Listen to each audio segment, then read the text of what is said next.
Welcome. You're listening to The Aligned Self, Conversations in Creating a Conscious and Abundant Life. This is Daniel Denovi. I'll be your guide and host. Let's see just where we can take this.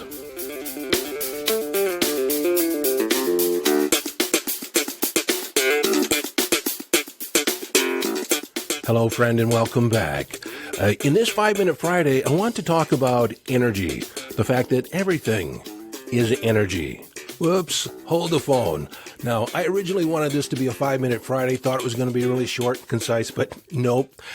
Ended up being over 20 minutes, so I converted this to a regular podcast episode. So with that correction in place, here's the episode. Now, you may have heard me talk about in the past that I've had an interesting relationship with electrical devices. I can't wear a wristwatch because I drain the battery. Sometimes I walk into a room and the lights pulsate to my heartbeat. I once picked up my iPhone while in an agitated state and immediately erased all my contacts. And sometimes just picking up my phone, I'll randomly open apps or close the apps that are open. And in the 90s, I drove a car with a manual transmission, and every time I reached down to shift the gears, I would change the radio station as my hand waved in front of the radio. And as far as my computer goes, I'm constantly plagued with little mishaps with my computer. I'm now on my third hard drive, actually. I've had a very good computer. And about a month ago, I was scheduled to be interviewed for another podcast, and I had such problems with my video. It would lock up and freeze, and because we were doing it over Zoom. And I finally had to give up on that, and I've yet to reschedule it because I've continued to have issues with my computer. And there's nothing, wrong that I can figure out. It's just been interacting with me. And then there was a collapse over the last week and a half, and I ended up having to buy a new computer. And I have someone attempting to forensically retrieve all my data off my old hard drive. Now, this weird relationship with energy isn't new, and it isn't specific to just me. It is and has been a part of most people's spiritual awakening at some point. They have, as they have a vibrational upgrade, a frequency upgrade, their interaction with energy, electricity especially, begins to change. Now, for me, all this stuff with energy over the years has been more amusing, interesting, rather than me taking it too seriously. Now, over the years, I have utilized it as a facilitator or an energetic healer, working with different people. I can project my energy to people that are thousands of miles away. But I have to admit, by and large, I have not made a concerted effort to master the manipulation of energy. I've kind of been a hobbyist at it. While a serious hobbyist, to be sure, I'm still a hobbyist. There's still a lot more I can do with it. There's a greater breadth and depth I can go, definitely, with this. And you as well. The stories I'm about to share are not to impress you, but to impress upon you the possibility of moving energy and utilizing energy to shift and change your environment, as well as manifest those things that you want to manifest into your life. Well, about a month or a month and a half ago, I did a thing. We had an impending thunderstorm moving in, a storm front that had projected softball, golf ball size hail, and it was headed right for our neighborhood. And I was telling my wife how I did not want to go through that. We just had planted our garden. It was doing well. The hail would have ruined it. And after going through the Texas deep freeze in February, I just didn't want to go through that again. And so my wife just casually said, well, change it, because I can change weather, or I have influenced weather in the past. The first time it happened was in the early 90s when I was, or had decided to complete on an old relationship. And so I got this impetus to gather up all the memorabilia and take it to a secluded campsite area, a rustic campsite area, and I was just going to create a fire and systematically burn things in a ceremonial goodbye. And if I remember right, it was in late October in Michigan, And as I left the house, I realized it was a lot colder than I thought it was. The temperature was dropping. So I stopped by the local sporting goods store and bought a sweatshirt and a knife. And I didn't have a knife and create a fire. I actually bought some matches too. I left the house totally unprepared. And this rustic campsite was about 40 minutes away. Well, by the time I arrived there, it was raining pretty hard. And I drive back into the campground, and nobody is there because it's off-season, and it's cold. And I back into a spot, and I start unloading my stuff, and a ranger pulls up to me and asks me what I'm doing. And I said something about practicing my fire building for the upcoming hunting season. I'm not a hunter. And the rain is falling all around us. And he looks at me like, okay. And the answer seemed plausible to him, so he just left me alone. And I start gathering up wood, and I just said, I wonder if I can get the rain to stop. I asked myself this question, and I kept thinking of the rain pausing just long enough for me to do my little ceremony. Well, it continued to rain, and I am a practiced fire builder. I was a pretty good Boy Scout at one point in time and built a fire, got it going in the rain. And I created the semblance of a Native American medicine wheel. I had the four corners, and once I set up my totems around the fire, it stopped raining. I thought, isn't that interesting? But, 25 feet away was the edge of a pond, and I could see while it wasn't raining where I was, the rain was still hitting the pond, and that was fascinating to me. Well, I went ahead and did my ceremony, and as soon as I put the fire out, I had a bucket, and I went and gathered water from the pond and put the fire out. It began raining again where I was. The next event was in 2004. There was a tropical storm gathering up a force of a hurricane that was heading for the Carolinas. And I was watching the national weather, and the weatherman said that there was one option, for this storm, this hurricane that was developing, was almost at a fever pitch of a hurricane, that at the last moment, there was a small possibility that it could turn and head north up the coastline and never make landfall. Well, I thought, maybe I can be the critical difference that makes a difference here. So I sat down and meditated and focused on the storm turning up north along the coastline of the United States. And so I sat and meditated, and I said something to myself that I am energy, I'm one with energy, the storm is energy, and I am sending my energy to shift the direction of the storm. And then I said it repeatedly, and then I settled into a deeper meditative state, just with the feeling that it was done. Consider it done. And after about 25 minutes, I was done. I felt complete. And I turned the sound back up on the television, and it was less than 10 minutes later that the storm turned and went up the coastline. Now, you could argue that it was coincidence, but I was there. I felt like I made a difference. Now, I was also tapping into the other people, as thought forms that were wishing that it would move forward or move up the coast. And I just added my energy to that body of thought form that was already there, that I knew was already existent. Well, my wife knew about this story. I would tell it often and kind of brag about it. And we were about to get married. We'd been together for 10 years, and our wedding date was May 4th, 2019.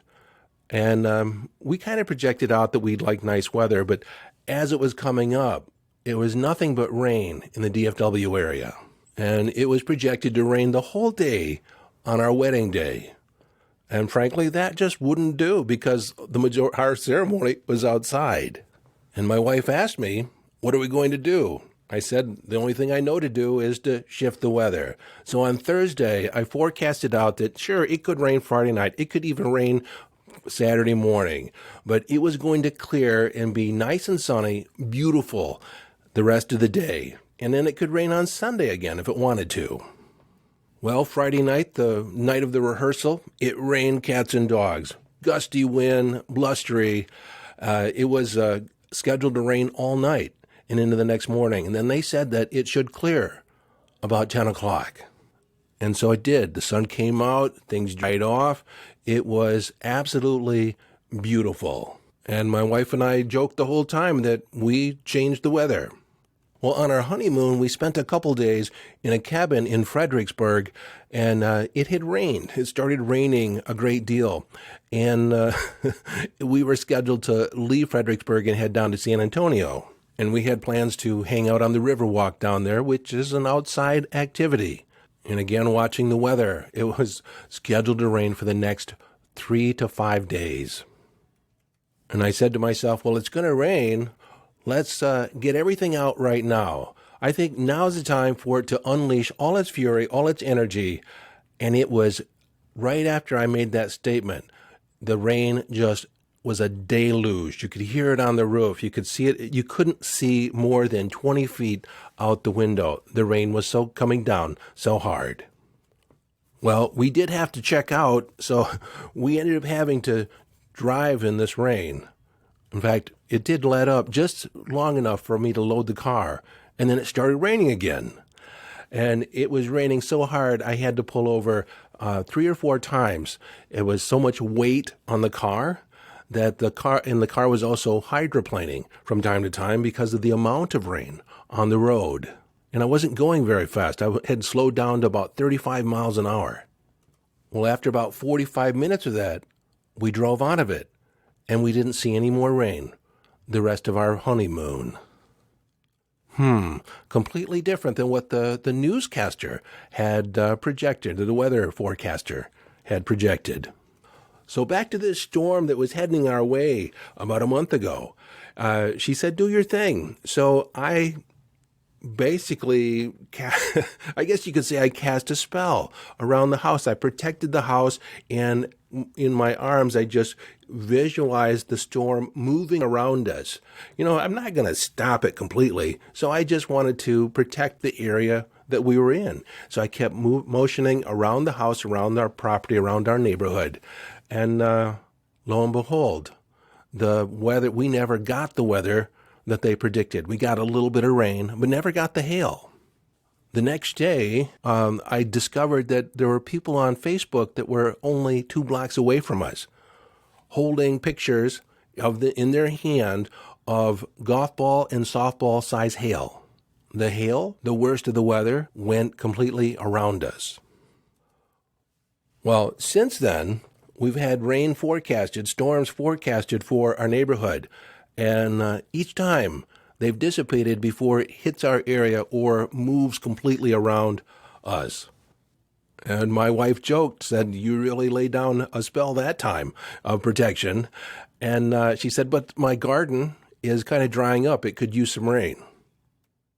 So the next storm that was coming through, gusting 60-mile-an-hour winds and potential hail, I said, well, it can rain here. We need the water, but we don't want the nasty stuff. And we did get the rain, but we didn't get any of the strong winds or hail that was predicted, even though, again, there were reports in the area that other people around us did. I have a friend on this podcast, listener, Harmony. I think you'll appreciate this, the power of your intention. You have the power of God within you, and the universe is nothing but energy. And if everything is made of energy, then energy is everything. Nikola Tesla said, if you want to find the secrets of the universe, think in terms of energy, frequency, and vibration. Quantum physicist Niels Bohr said this. He was a seminal thinker in the whole field of quantum physics. Everything that we call real is made up of things that cannot be regarded as real. If quantum mechanics hasn't profoundly shocked you, you haven't understood it yet. And Bohr also said this, in quantum mechanics, an observation here and now changes in general the state of the observed system. I consider the unpredictable change of the state by a single observation to be an abandonment of the idea of the isolation of the observer from the course of physical events outside himself. Put a little more simply, us being an observer or a participant in an event, in a physical event, Just through our energy and frequency, we impact the outcome of the system or the event. Dr. Larry Dossey wrote in his book, Healing Words, about the power of prayer and the number of tests, clinical double-blind tests, scientific tests as to the power of prayer showed that those people that were prayed for exhibited a 20 to 80% decrease in the amount of time it took to heal. They were up walking around, talking, and being discharged faster, at a faster rate than those that were not being prayed for. So what is a prayer? It is directed, intentional energy. It is an affirmation. Whether you call it a prayer, an affirmation, a spell, incantation, declaration, they are all the same. They focus intention, they focus thought and energy. Although in my estimation, prayer in general is you not yet accepting your divine power that God has placed in your hands. Jesus said all these things you can do and more. Esther Hicks, who channels Abraham, says that within us we have the power that creates worlds. I was once asked in a workshop what I thought the limits of the mind were, the limits of our power. And without missing a beat, I said, the limits of your mind are only limited by the limits of your imagination. The ceiling of your potential is built the moment you say, I can't. You get to say. And in the words of Henry Ford, think you can, you can. If you think you can't, you can't. Either way, you're right. If you think in unlimited terms, then you will be unlimited. Einstein said this, imagination is more important than knowledge. Knowledge is limited. Imagination encircles the world. When I was in my 30s, my early 30s, about 30 years ago, I got interested in Wicca, the practice of creating spells and manipulating the material world with otherworldly support. So with like many things that I study or that I investigate, I took a deep dive in it. But I quickly realized that the whole practice of spells and rituals and ceremony was to focus your imagination, was to focus your intention. So I put the Wicca stuff aside and realized that I didn't need the ritual, the theatrics. All I needed was my word. I could simply declare it and it would come to pass. Napoleon Hill said in his book, Think and Grow Rich, if you can conceive it and believe it, then you can achieve it.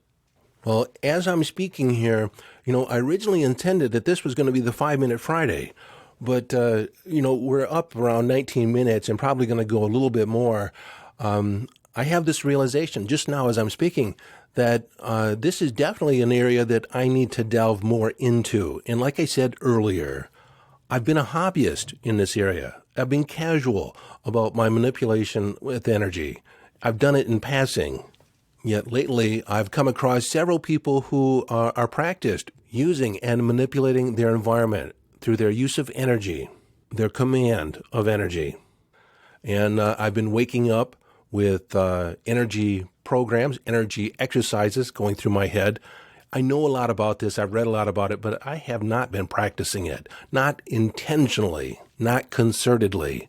And so over the next few weeks, I'm going to make a practice for myself. I'm going to journal about it, and I will update you down the road. And I'll probably create a small course around it. I could probably create a course now, but it wouldn't have integrity because I didn't do it. Like everything that I teach, I practice on myself. I've put into place in my life. And so I can't yet quite teach you about the dynamics of energy, moving energy, and using it to a greater degree in manifesting. And I'm already a powerful manifester, but I'm right here in the moment as I'm talking to you, I'm realizing that I can up-level my game.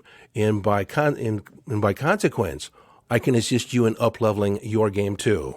So I am definitely going to share my journey in just a few weeks. But in the meantime, you can definitely utilize the energy that you have at your command, that you have available to wield, just by focusing your intention and putting behind it the feeling that it is inevitable, that it can be easy, and that any limits that come up in your mind are just that. There are limitations that you've conceived of They aren't real. Remember, imagination is the power that encircles the earth, encircles worlds.